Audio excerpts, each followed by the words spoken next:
Hello everyone, I am Sahana Prasad from Department of Commerce, Gopal Swami PU College, MYSURU. Welcome to Business Studies class. In today's session, let's continue with chapter Controlling. In previous class, I explained the meaning of control, importance of control and limitations, and also I explained the relationship between planning and controlling.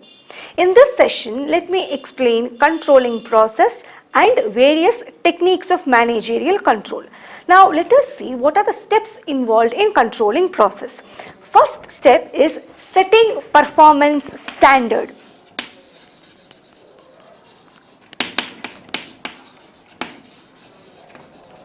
Setting performance standard.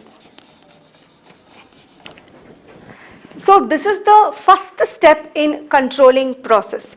So standard means standards are the criteria against which the actual performance are measured. So here standards can be both in quantitative and qualitative. Quantitative means quantity, time, cost, etc. Whereas qualitative means employees' morale, job satisfaction or consumer satisfaction, brand, leadership, all these are qualitative. And the standards what they set, it should be simple and understandable and it should be easily achievable, and standards should be flexible. It should not be rigid because the external environment keeps on changing and it will affect the business environment. So standards should be simple and easy to understand and standards should be capable of achieving it. So that is first step, that is setting performance standard. Second step is measurement of actual performance. Measurement of actual performance. So after setting standards, next step is measurement of actual performance. So performance should be measured in objective and reliable manner. So performance can be measured by using various managerial controlling techniques like personal observation, sample checking or performance reports, etc. To make you understand this, I can give you a few examples. For example, a measurement of performance of an employee may require preparation of performance report by his superior. ಇವಾಗ superior ಅವ್ನ ಕೆಳಗಡೆ ಕೆಲಸ ಮಾಡೋರ್ದು ರಿಪೋರ್ಟ್ನ ಬರಿಬೋದು. ಅವ್ನು ಹೆಂಗೆ ಕೆಲಸ ಮಾಡ್ತಾನೆ, ಯಾವ ರೀತಿ ಕೆಲಸ ಮಾಡಿದ್ದಾನೆ ಅನ್ನೋದನ್ನು ಆ ರಿಪೋರ್ಟ್ನ ಇಟ್ಕೊಂಡು ಅವ್ನ ಪರ್ಫಾರ್ಮೆನ್ಸ್ನ ಮೆಷರ್ ಮಾಡ್ಕೋಬೋದು. ಅದೇ ಥರನೇ ಕಂಪನೀಸ್ ಅಥವಾ ಬಿಸ್ನೆಸ್ ಪರ್ಫಾರ್ಮೆನ್ಸ್ ಕೂಡ ಮೆಷರ್ ಮಾಡ್ಬೋದು by with the help of various ratios like gross profit ratio, net profit ratio, return of investment, by doing all these at periodic intervals. So by this performance can be measured. So this is the second step. Third step is comparing actual performance with standard.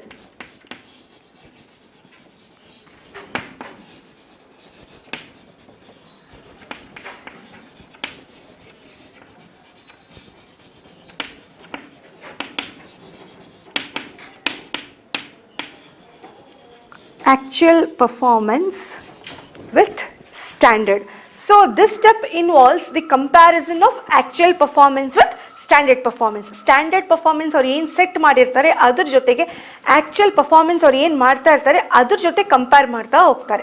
ಏನೇನು deviate ಆಗ್ತಾ ಇದೆ, ಎಲ್ಲಿ ಸರಿಯಾಗಿ ಕೆಲಸ ನಡೀತಾ ಇಲ್ಲ ಅನ್ನೋದು ಈ ಸ್ಟೆಪ್ಪಲ್ಲಿ ಗೊತ್ತಾಗುತ್ತೆ. ಕಂಪೇರ್ ಮಾಡಿದಾಗ ಆ್ಯಕ್ಚುಯಲ್ ಪರ್ಫಾರ್ಮೆನ್ಸ್ ಮತ್ತು ಸ್ಟ್ಯಾಂಡರ್ಡ್ ಪರ್ಫಾರ್ಮೆನ್ಸ್ನ ಕಂಪೇರ್ ಮಾಡ್ತಾ ಹೋದಾಗ ಗೊತ್ತಾಗುತ್ತೆ.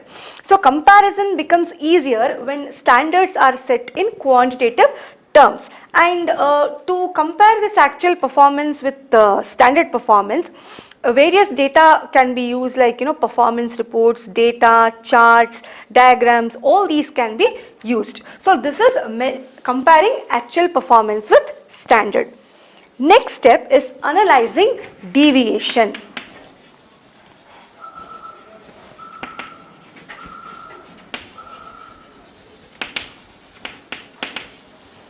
Analyzing deviation. Deviation means variation or difference from the standard. So here if actual performance is greater than standard performance, we call it as positive deviation. If actual performance is less than standard performance, we call it as negative deviation. If actual performance is equal to standard performance, we call it as zero deviation. So this is analyzing deviation. Next step is taking corrective action.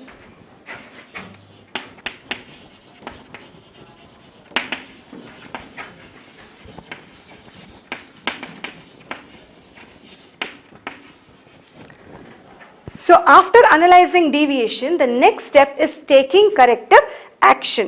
So this is the last step in controlling process. If the deviations are acceptable within the limits, if they are within the limits, then no measure is required. If deviations exceed acceptable limits, then immediate action should be taken.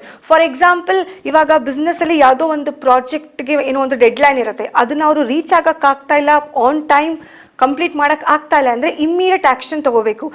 By appointing more workers are asking them to work for more time, over time ಕೆಲಸ ಮಾಡಿ ಅಂತ ಹೇಳ್ಬೋದು, ಅಥವಾ ಜಾಸ್ತಿ machines equipments install ಮಾಡ್ಕೊಡ್ಬೋದು. So ಈ ಥರ corrective ಆ್ಯಕ್ಷನ್ಸ್ನ ತಗೋಬೋದು. So these are the important steps in controlling process. Next topic is techniques of managerial control. In techniques of managerial control, you have two types. One is traditional techniques, another one is modern techniques. Traditional technique means these techniques have been used by the companies for a long time now. Ee techniques na tumba muncheಯಿಂದನೇ companies use ಮಾಡ್ತಾ ಇದೆ. So in under traditional techniques, you have personal observation, statistical reports, break-even analysis and budgetary control.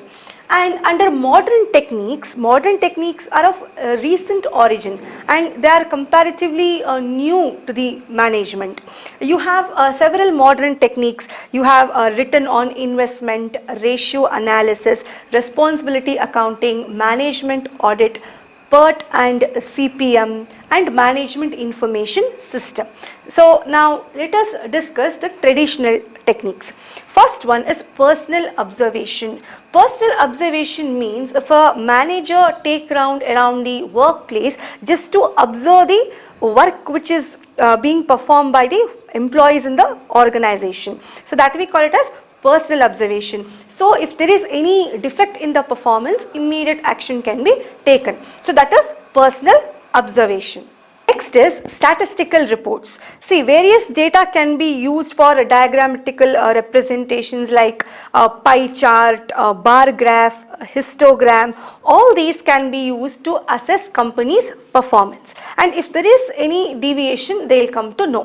And statistical report is a statement that represents data in the form of an information.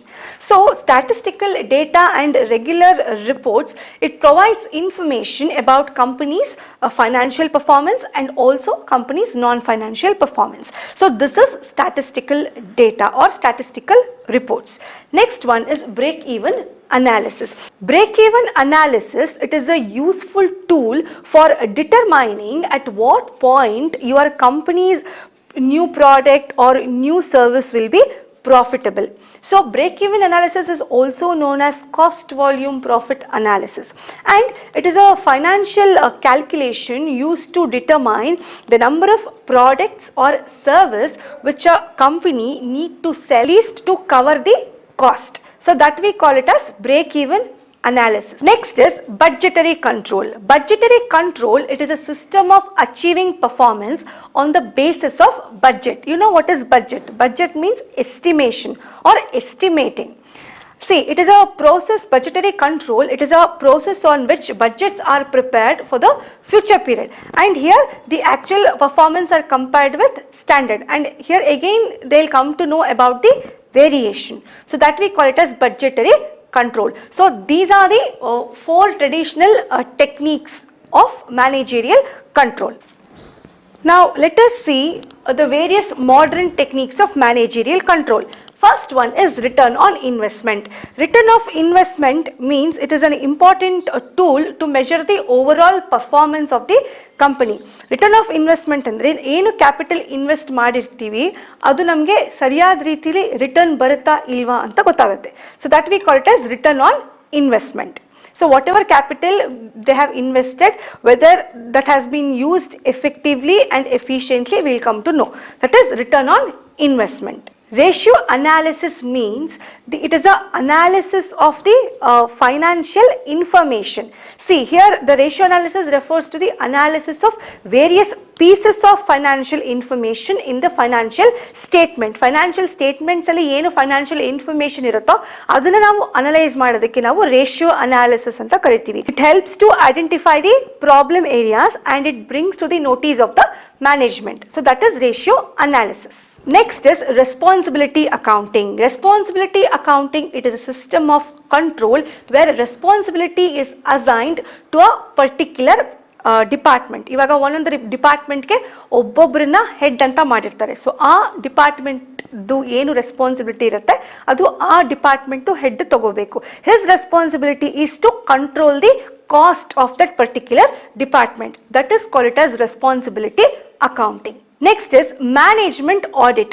Management audit means auditing ಅಂದರೆ ಏನೇನು financial statements ಅಥವಾ final accounts ಏನಿರುತ್ತೆ ಅದು ಕರೆಕ್ಟಾಗಿ ಇದೆಯಾ ಇಲ್ವಾ ಅಂತ check ಮಾಡೋದು. To inspect and to verify the arithmetical accuracy of books of accounts or the financial statements which is prepared by the firm. So that we call it as management audit. Next is PERT and CPM. PERT means Program Evaluation and Review Technique. See, PERT andre, so it is a technique used to plan and control a complex project. ಇವಾಗ ಯಾವ್ದಾದ್ರು ಒಂದು complex project ಇದ್ದರೆ ಅದನ್ನು ಅವರು ಕರೆಕ್ಟಾಗಿ deadline reach ಆಗ್ತಾ ಇದೆಯಾ ಇಲ್ವಾ ಅಂತ ನೋಡ್ತಾರೆ. ಇವಾಗ ಆ ಏನು ಆ್ಯಕ್ಟಿವಿಟೀಸ್ ಅಥವಾ ಈವೆಂಟ್ಸ್ ಕನೆಕ್ಟ್ ಆಗಿರುತ್ತೆ ಆ ಪ್ರಾಜೆಕ್ಟ್ದು ಅದನ್ನು ನಾವು ನೆಟ್ವರ್ಕಲ್ಲಿ ರೆಪ್ರೆಸೆಂಟ್ ಮಾಡ್ತೀವಿ. ಸೊ ಅದಕ್ಕೆ ನಾವು PERT ಅಂತ ಕರಿತೀವಿ. Next is CPM. CPM means critical path method. So critical path method ಅಂದರೆ ಇವಾಗ ಯಾವುದಾದ್ರೂ ಒಂದು ಪ್ರಾಜೆಕ್ಟ್ನ ಕಂಪ್ಲೀಟ್ ಮಾಡಬೇಕು, ಇಷ್ಟು ಟೈಮಲ್ಲೇ ಕಂಪ್ಲೀಟ್ ಮಾಡಬೇಕು ಅಂತ ಇದ್ದರೆ ಅದು ಡೆಡ್ಲೈನ್ಸ್ ಏನೇನು, ಎಲ್ಲಿ ಡಿವಿಯೇಟ್ ಆಗ್ತಾ ಇದೆ, ಎಲ್ಲಿ ಇಮ್ಮಿಡಿಯೇಟ್ ಮೆಜರ್ ತಗೋಬೇಕು ಅಂತ ಕ್ರಿಟಿಕಲ್ ಪಾತ್ ಮೆಥಡ್ ಹೆಲ್ಪ್ ಮಾಡುತ್ತೆ. So that we call it as CPM, critical path method. Next is management information system. Management information system is a computer system. It consists of hardware and software that serve as a backbone to the organization's operation. So management information system, it is an information system. It is used for decision making, for coordinating activities and for the analysis of information in the organization. So management information system is a computer information system. So these are the various techniques of managerial control, traditional techniques and modern techniques. So here I conclude this chapter 8, controlling. Thank you.